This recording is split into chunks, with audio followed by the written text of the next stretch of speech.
නෝනගේ company එක. මේකට දුන්නා රුපියල් ලක්ෂ 149.5ක් දුන්නා. ලක්ෂ 149.5ක්. කම්පැනියක් නෑ, ගෙවන්නේ නෑ. ඔක තමයි ඇත්ත කතාව. ගෙවන්නෙත් නෑ. ඊට පස්සේ හිටපු අමාත්‍යංශ ලේකම් බන්දුල වික්‍රමනාරච්චිගේ පුතාට ලක්ෂ 82ක් දුන්නා. ඒ කියන්නේ දයාගමගේ ඇමතිතුමාගේ ලේකම්.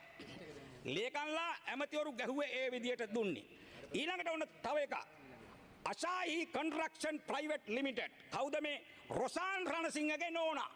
එයාගේ කම්පැනි එකට ලක්ෂ 180ක් දුන්නා. ලක්ෂ 180ක්. හිටපු නාවික හමුදාපති වසන්ත කරන්නාගොඩට ලක්ෂ 180ක් දුන්නා. ලක්ෂ 180ක්. ලක්කම ඇන්ඩ් ඩන් බෙල් කියලා කම්පැනියක් තියෙනවා ප්‍රයිවට් ලිමිටඩ්.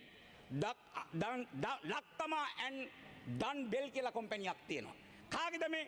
ඔබතුමාලගේ පක්ෂයේ ලක්ෂ්මන් සෙනවිරත්නගේ පුතා, හිටපු ඇමතිගේ පුතා ඩීජීපී.ජේ සෙනවිරත්නට තමයි මේ ලක්ෂ දුන්නේ 375ක් දුන්නා. ලක්ෂ 375ක් දුන්නා.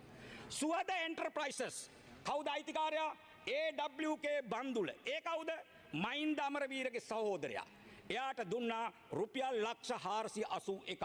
මම අහනවා අහිංසක කම්කරුවට 200ක් දෙනකොට තමයි අමාරුව.